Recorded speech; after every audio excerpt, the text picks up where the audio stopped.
materi kita pada kesempatan malam hari ini, kita mengambil dari pedoman kita buah karya daripada Muhammad bin Umar Bahrok Al-Hadrami Asy-Syafi'i, yaitu dengan judul Babun fin Nikahi. Ya, artinya ini satu bab menerangkan tentang nikah. Nikah ini adalah salah satu sunnah Rasulullah Sallallahu Alaihi Wasallam. Ya, sehingga kata Rasulullah, an nikahu sunnati, faman rogiba an sunnati palaisa minni. Nah, itu hadisnya udah masyhur, udah familiar benar. Kita udah pada ya tahu tuh. Ya, jadi orang yang melaksanakan nikah itu bukan semata-mata ingin mengikuti hawa nafsunya, tetapi dalam rangka menjalankan sunnah Rasulullah Sallallahu Alaihi Wasallam. Sehingga pantas kalau kata Nabi an nikahu sunnati, itu begitu. Sehingga Nabi berharap dengan wasilah sebab nikah nanti manusia semakin banyak, ya, berkembang, keturunannya semakin banyak, dan Nabi bangga kalau umatnya tuh banyak nanti dari kiamat. Tuh begitu. Jadi Nabi bangga kalau umatnya banyak. Ya, itu Masya Allah. Makanya di sini dianjurkan untuk menikah. Ya, dengan menikah nanti Allah kasih ya keturunan-keturunan. Nah, keturunan itu akan ya melakukan satu kegiatan yang namanya regenerasi. Ya, jadi orang-orang tua ya itu nanti setelah dipanggil oleh Allah ada anak yang melanjutkan, dan begitu seterusnya. Terus ada regenerasi sehingga agama ini terus bisa berlanjut. Ya, jadi jangan sampai ya manusia itu akan habis. Nah, makanya ada yang namanya sunnah menikah.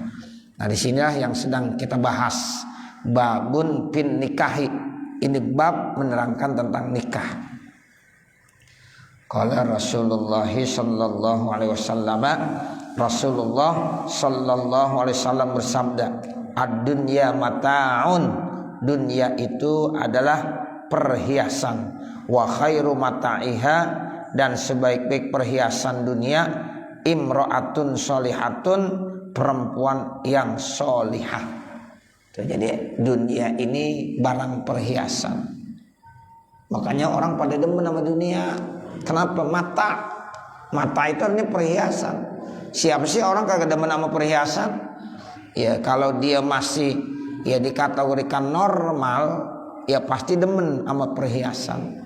Nah, itu Nabi bilang dunia itu bagaikan perhiasan, sehingga rata-rata orang pada berebut sama dunia. Padahal Allah habis menciptakan dunia itu Allah kagak lihat lagi, Bapak Saudara. Jadi Allah pas banget ciptakan dunia itu kagak dilihat-lihat lagi sama Allah. Makanya kata Allah, kalau dunia itu punya nilai, itu nanti orang kafir ya nggak akan diberikan segelas air pun. Ini segini nih, air segini nih, nggak akan dikasih sama orang kafir. Kalau dunia ada nilainya, tuh begitu. Makanya Allah habis menciptakan dunia udah dilepas, terserah siapa yang mau.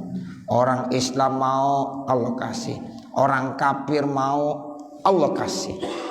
Tuh begitu. Coba kalau seandainya dunia itu ya punya nilai tersendiri, ya maka nanti Allah hanya memberikan kepada orang muslim. Tapi nyatanya enggak. Siapa aja yang mau dan memiliki dunia, Allah berikan. Nah begitu. Karena memang Allah habis menciptakan dunia udah dilepas begitu saja. Makanya Allah bilang ya kehidupan dunia ini bagaikan permainan. La'bun walahun. Dalam Al-Quran begitu Bapak Saudara. Ya, nah makanya kita jangan tergiur dengan dunia sampai lupa sama akhirat. Boleh dunia? Ya boleh. Karena memang dunia itu sebagai sarana yang dapat menjembatani menuju akhirat. Karena sebelum kita menuju akhirat kita ada di dunia dulu. Nah makanya dunia ini harus benar-benar kita manfaatkan ya untuk nanti ya kita masuk ke akhirat. Makanya ada doa, Rabbana atina fid dunya hasanah. Kan dunia tuh ya perlu Rabbana atina fid dunya hasanah. Boleh ya Allah berikan kami ya dunia, tapi dunia yang hasanah. Tuh begitu Bapak Saudara. Nah baru ya Rabbana atina fid dunya hasanah wa fil akhirati hasanah. Akhirat juga harus hasanah. Ya baik juga. Wa qina adzabannar. Lindungilah kami, selamatkanlah kami dari azab api neraka. Nah itu makanya dibilang ad-dunya mata. Dunia itu adalah barang perhiasan, sehingga orang senang semuanya. Cuma yang kagak boleh kita tergiur sama dunia sampai-sampai kita ya itu melupakan akhirat. Bahkan banyak orang yang berusaha dengan cara apapun juga untuk mendapatkan dunia.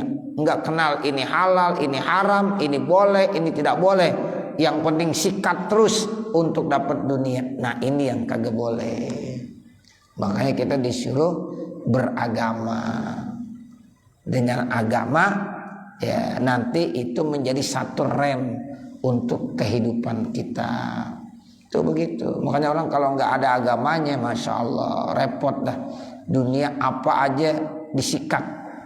Nah itu seperti itu. Tapi kalau orang yang punya agama, oh ini boleh silahkan, oh ini nggak boleh jangan. Beruntung Bapak Saudara kalau kita udah punya nilai agama. Nah seperti itu. Kemudian Nabi jelaskan kembali, dunia itu perhiasan indah, tapi sebaik-baik perhiasan dunia ternyata perempuan yang solihah, imro'atun solihatun. Nah makanya kita perlu pendamping. Orang laki perlu pendamping, yaitu seorang perempuan. Perempuan yang bagaimana? Yang solihah.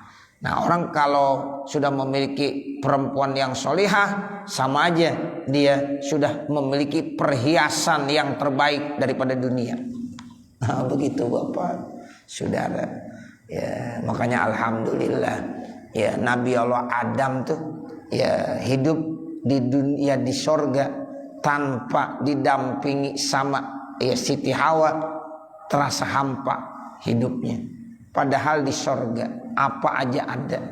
Ya, tapi setelah Allah ciptakan yang namanya Hawa, baru ada makna hidup tersebut. Ya, jadi hidupnya baru terasa ada maknanya setelah dia punya pendamping.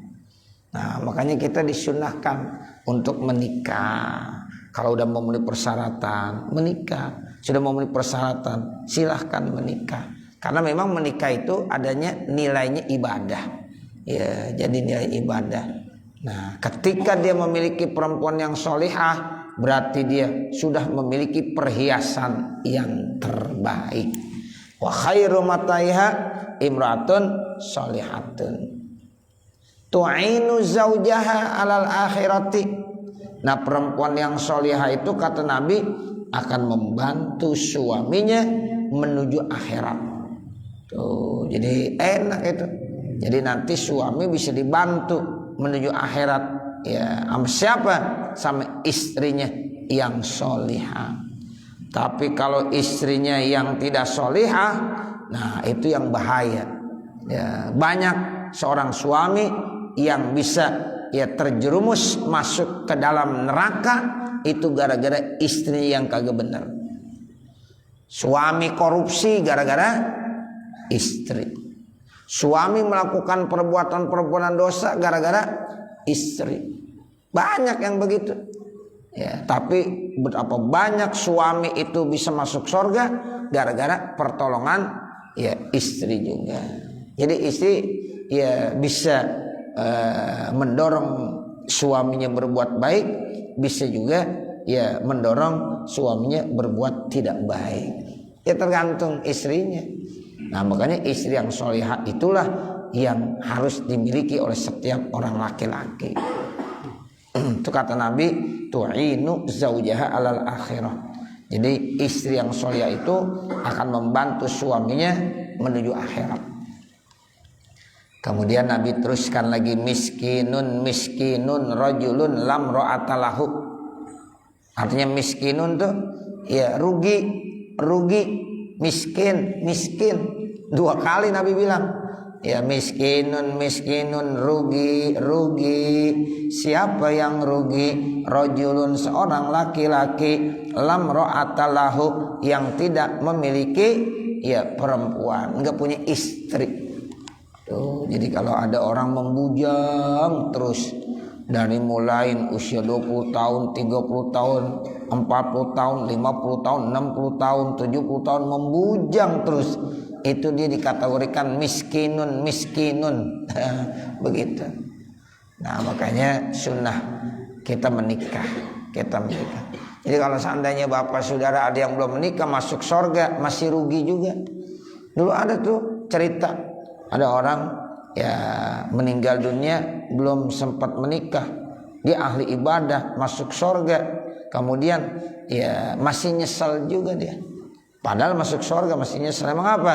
Belum pernah merasakan surga dunia tuh, begitu ya. Benar nggak Pak? Iya, emang hadisnya ada begitu. Nah, seperti itu. Jadi ya disitulah kita diperintahkan untuk menikah. Ya, jadi kalau ada orang yang sudah masuk surga di akhirat tetap dia masih menyesal. Kenapa? Dulu saya belum merasakan surganya dunia. Nah, seperti itu. Ya. Nah, ini kata Nabi, miskinun rajulun ya lam ra'atalahu. Jadi dia rugi, miskin. Ya, miskin walaupun dia kaya. Ya, kalau enggak punya istri miskin juga dia namanya. Ya. Dia kaya apa aja punya, bini kagak punya, miskin. Ya, begitu. Nah, begitu. Jadi dianjurkan untuk menikah. Kemudian miskinatun imra'atun la zaujalaha. Sekarang yang kedua, ya dihitab kepada nih perempuan. Perempuan ini disebut miskinah, rugi, miskin. Siapa? Perempuan la zaujalaha, yang tidak punya suami bagi itu perempuan. Sama, perempuan juga pengen punya pendamping. Sama seperti orang laki. Orang laki punya pendamping, orang perempuan juga pengen punya pendamping. Makanya kalau ada orang perempuan segalanya udah sukses, ya pendidikannya S1 udah, S2 udah, S3 juga udah, ya kan udah hebat banget ya. Nah begitu, ini dipunya, semuanya dipunya. Suami kagak punya. Ya, disebut miskinah juga. Miskin. Kata Nabi begitu. Ternyata dia juga kepengen itu. Ya, kadang-kadang dia curhat juga. Ustaz, kira-kira bagaimana ya? Saya sampai sekarang kok belum punya jodoh. Padahal sudah S3. Saya bilang ya mungkin laki-laki pada takut. Ya, begitu. Ya, udah dokter ya. Nah, dokter. Makanya sebelum jadi dokter kawin dulu mestinya. Itu. Jadi begitu Bapak Saudara. Ya, orang biasa kalau banyak pilihan, seorang perempuan kalau udah dapat jodoh tapi milih lagi. Ya, akhirnya susah. Ya, makanya Nabi ngajarin kalau memang sudah ya ada yang ingin datang, kemudian agamanya dah kuat, udah yang penting itu agama. Ya udah, ya, jangan banyak pilihan. Ya Ustaz, saya kan nyari latar belakangnya. Gitu. Sekarang yang nyari latar belakang udah susah, udah nggak ada punya latar masalahnya. Betul, iya. Udah nggak usah nyari latar udah. Ya kalau dulu benar orang banyak latarnya. Ya, latar belakangnya begini. Ya, jadi ya kalau udah usia 40 tahun ya itu udah agak susah seorang perempuan. Beda orang laki. Kalau orang laki mau berapa tahun aja masih mantep ya. Nah, begitu. Ya, jadi ini miskinatun imra'atun la zaujalah. Ya, jadi dia dikategorikan miskin. Kalau ada perempuan la zaujalaha, namun dia belum punya pasangan. Ya, belum punya pasangan.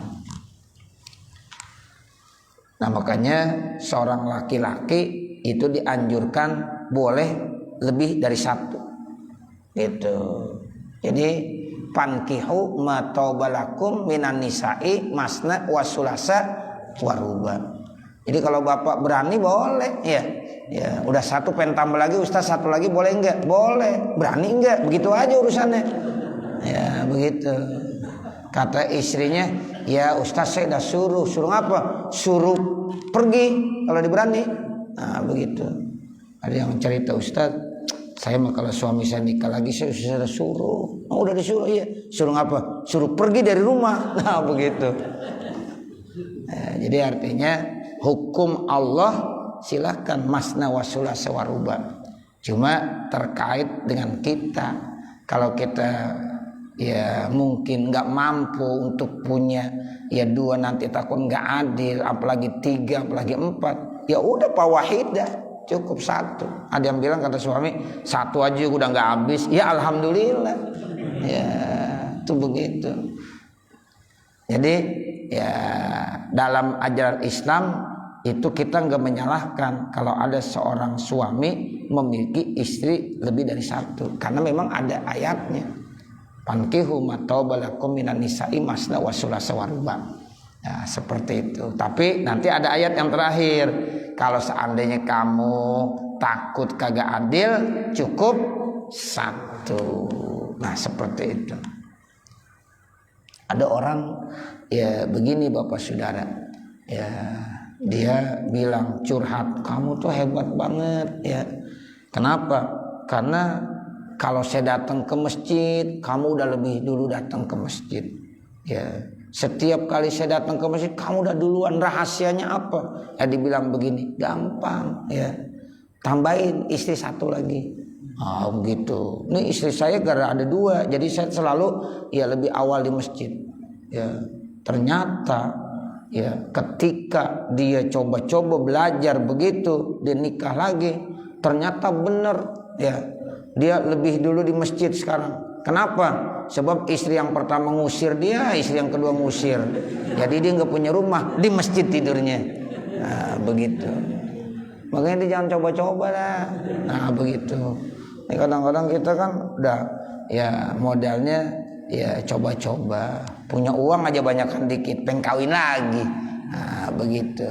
Jadi jangan begitu Bapak Saudara ya.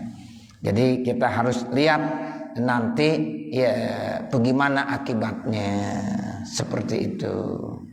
Ya, ini Nabi yang bilang ya, jadi seorang perempuan kalau tidak punya suami itu dimiskin. Seorang laki-laki enggak punya istri dikategorikan juga miskin. Artinya rugi.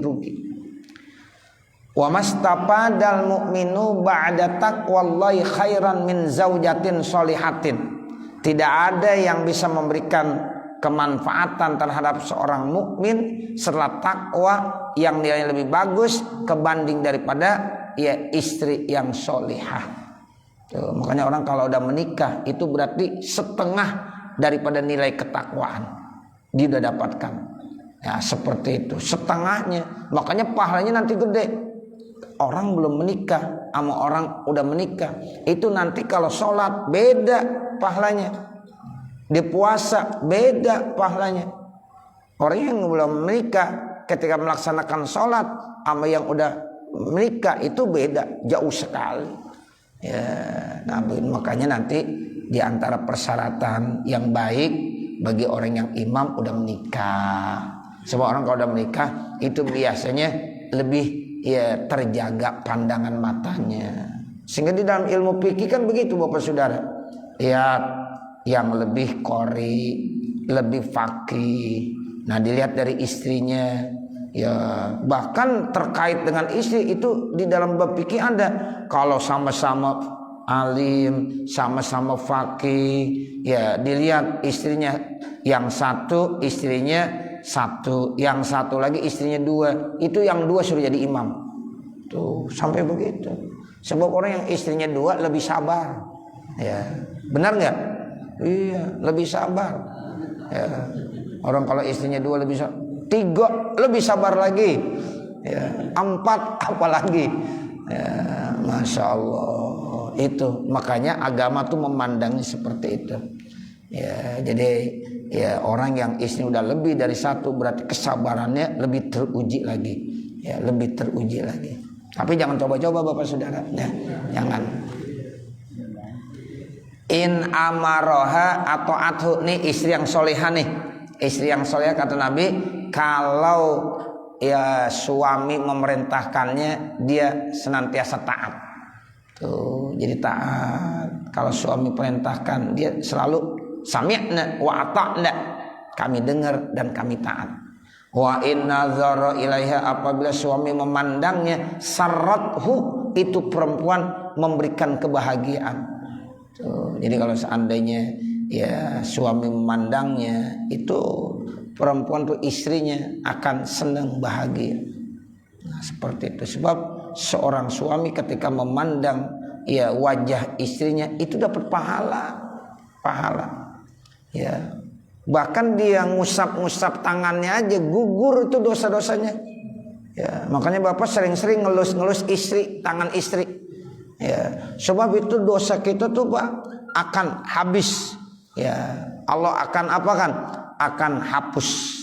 Ya, kita kalau ngelus-ngelus tangan istri, kita elus-elus, itu dosa kita habis semuanya. Ya. Jadi jangan sampai ya suami ngusap-ngusap tangan istri, istrinya marah. Jangan, terusin bang, begitu mestinya. Iya. Ya, makanya istrinya suruh ngaji juga. Gitu. Kalau istri yang ngaji ditahu, bahkan suaminya belum ngusap-ngusap dia yang udah ngusap duluan. Iya, ditahu pahalanya gede. Iya, pahalanya gede. Itu seorang perempuan Bapak Ibu sebagai istri guntingin kuku suaminya itu pahalanya seperti pahala haji dan umroh. Tuh. Bapak pernah nggak diguntingin kuku sama istri? Nah, kasih tahu. Nah, begitu. Jadi kalau seandainya seorang istri guntingin kuku suaminya, tuh kukunya diguntingin, tiap hari Kamis habis asar diguntingin, itu pahalanya sama seperti pahala orang haji dan umroh. Ya. Gede nggak kira-kira? Gede banget. Nah, begitu. Makanya kasih tahu. Orang perempuan makanya perlu ngaji yang begitu-begitu tuh. Ya, jadi kalau ada pengajian perempuan tuh kasih tahu tuh yang begitu-begitu, biar semakin taat sama suami. Tuh, ini kadang-kadang seorang perempuan ya semakin ngaji semakin berani sama laki. Ini repot ini. Ya. Jadi ngajinya merajin tapi semakin berani sama suami. Kenapa? Karena ngajinya kagak dibaca kitab-kitab yang begini.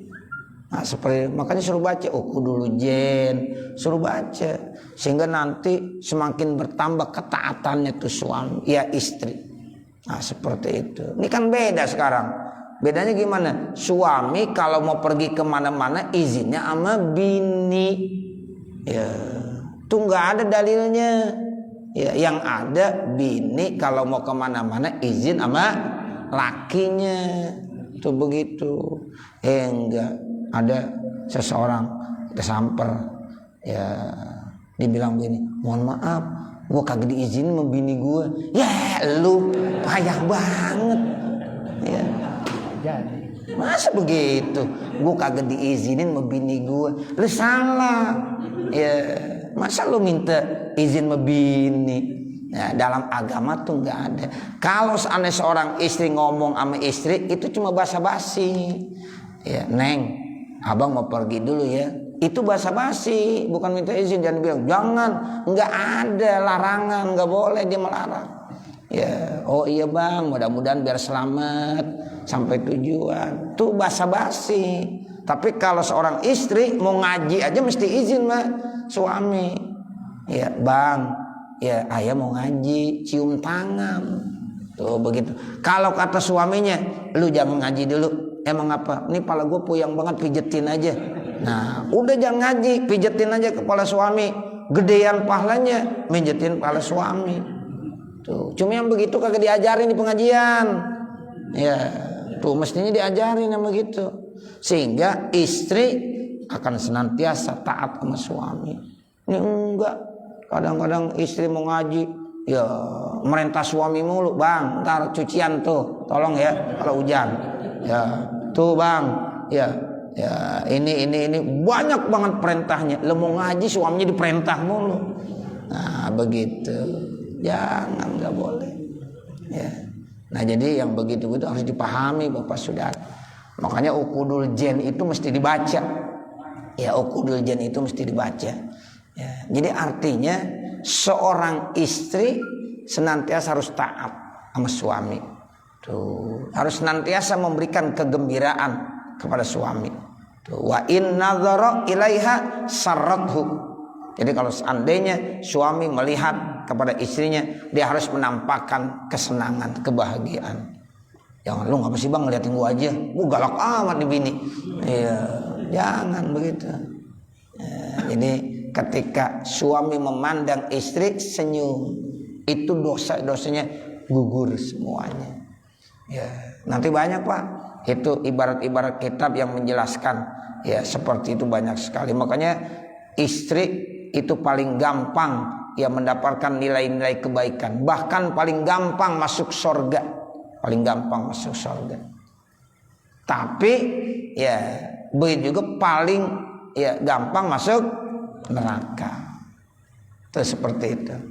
Wa in aksama alaiha abarrathu, dan kalau seandainya suami sedang gilir kepada istrinya, maka itu ya istri selalu memberikan kebaikan-kebaikan. Ini kalau yang istrinya ya suami yang istri lebih dari satu, ada ilmu gilir namanya.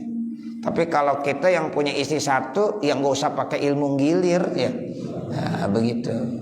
Nanti kalau di bab fikih ada tuh, kalau kita baca Fathul Mu'in itu bab nikah ada ya bab khusus menggilir. Tuh panjang tuh bab gilir. Ya, ada babnya. Ya kalau punya istri dua harus belajar dulu bab gilir. Ya, jangan sampai nanti di hari kiamat miring ya. Nanti ada seorang laki-laki di hari kiamat jalannya miring. Emang apa? Punya istri dua nggak adil. Nah, nanti miring tuh jalannya. Tuh, makanya udah satu aja. Ya, kalau satu insya Allah nggak miring jalannya. Ya, kalau dua bisa miring. Ya, nah begitu. Nah ini jadi kalau nanti seorang suami ngilir, maka itu perempuan istrinya yang dapat giliran harus selalu memberikan nilai-nilai kebaikan terus. Ya emang waktunya yang gilir. Ya, nah seperti itu. Kan nanti kalau istrinya 2, istrinya 3, 4 itu ada tuh mbak gilir berapa hari sekali. Nah saat gilir nanti bagaimana? Itu ada aturan mainnya. Ya itu kalau nggak dipelajari repot juga. Ya jadi harus dipelajari. Tapi untungnya kita nggak perlu pelajari. Kenapa? Karena emang punya satu. Lihat tiap hari kita di situ terus, emang nggak kemana-mana udah. Nah seperti itu.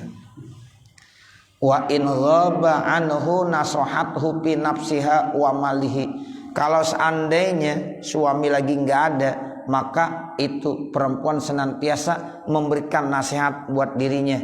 Ya artinya dinasihatin dirinya yang baik, jaga kehormatannya. Itu begitu. Ya, jadi dia harus jaga kehormatannya ketika suaminya tidak ada. Wa malihi, baju hartanya dijaga benar. Wa mar razaqahullahu imra'atan shalihatan faqad a'anahu ala satri dini, dan siapa-siapa yang Allah berikan yaitu satu istri yang solihah, maka sungguh dia telah ditolongnya separuh agamanya. Fal yattaqillah fis satril baqi, kemudian bertakwalah kepada Allah pada bagian sisanya. Jadi kalau kita udah menikah kemudian punya istri yang solihah, itu udah separuh agama kita udah miliki. Tinggal separuhnya lagi dengan takwa kepada Allah Subhanahu wa taala. Sempurna udah. Orang itu udah sempurna agamanya. Sebab separuhnya ya punya istri yang solihah. Separuhnya lagi tinggal bertakwa kepada Allah Subhanahu wa taala. Wa qala sallallahu alaihi wasallam, dan Rasulullah sallallahu alaihi wasallam bersabda, an-nazratu sahmun masmumun min sihami iblis. Pandangan itu merupakan satu racun dari ya panahnya iblis. Tuh, makanya ya laki-laki ya kalau memandang kepada perempuan yang bukan istrinya ya memunculkan syahwat, itu udah dapat ya satu racun yang ya atau panah yang beracun. Ya, jadi pandangan itu seumpama panah atau anak panah yang beracun, bahaya. Nah, seperti itu. Wa man tarokah, siapa-siapa yang meninggalkannya min makhofatillah, karena takut kepada Allah, abdalahullahu imanan, maka Allah akan ganti sebagai iman, yajidu halawatahu, yang ia dapatkan manisnya fi qalbihi, dalam hatinya. Ya, itu namanya an-nazrah sahmun masmumun min sihami iblis. Ya, jadi ada pandangan mata yang itu menjadi satu ya panah yang beracun. Nah, itulah kalau seorang laki-laki memandang orang lain. Makanya Nabi punya satu resep. Kita kalau ngelihat perempuan lain kelihatannya cantik, cakep, terpengaruh. Nah, inilah yang namanya racun dari setan. Makanya kata Nabi, kalau kita ngelihat perempuan ada yang cantik, ada yang terasa ya membuat kita memunculkan syahwat, pulang aja pulang. Kenapa? Di rumah udah ada. Tuh, di rumah udah ada. Kata Nabi, yang dimiliki amat tuh perempuan yang tadi yang kamu lihat di jalanan, sama semuanya di rumah udah ada. Buka dari atas sampai bawah, sama semuanya. Tuh Nabi yang bilang begitu. Tuh, makanya begitu. Kadang-kadang kan setan begitu Bapak Saudara. Yang di rumah kelihatannya ya kurang aja, tapi kalau yang lain ya kelihatannya udah cakep lah ini. Padahal mah itu racun dari setan. Nah, begitu. Jadi sebenarnya di rumah udah lebih baik, lebih sempurna, segalanya ada. Nah, makanya kalau ada seorang laki-laki kerja belum waktunya pulang udah pulang, nah itu mungkin ada apa nih ya, jadi istrinya harus paham udah, oh iya bang, ayo bang, mau ngapain bang, silahkan aja dah. Nah begitu, iya, jangan pulang malah dimarah-marahin. Nah ini salahnya. Gini udah pulang aja, nggak tahu ya, dia ada ngelihat yang apa tahu dari sana, ingat sama istrinya dipulang. Makanya tuh, makanya istri harus ya memberikan pelayanan prima tuh. Jadi istri itu harus selalu memberikan pelayanan yang terbaik buat siapa? Buat suaminya. Itu seperti itu. Sebab kalau di luar-luar itu kadang-kadang dia bisa melihat pandangan-pandangan ya itu yang bisa menyesatkan, karena memang itu sahmun masmum ya, anak panah yang beracun yang sumbernya dari iblis. Itu seperti itu. Wa ma min nazratin, dan tidak adalah satu pandangan illa kecuali wali syaitani pihan matma. Nah itu setan di situ ada ya, turut campur ya, sehingga ada matma, ada keinginan ya, keinginan yang lebih, karena di situ ada campur ya tangan daripada setan. Wala yahlu rajulun bimra'atin, dan tidaklah ya bersunyi-sunyi seorang laki-laki dengan perempuan berdua-duaan, maksudnya illa kana salisuha asyaiton, kecuali pihak yang ketiganya siapa? Asyaiton. Tuh begitu. Jadi kalau ada orang laki orang perempuan yang bukan mahramnya, bukan istrinya, itu dia berduaan, pasti nanti pihak ketiganya adalah syaitan.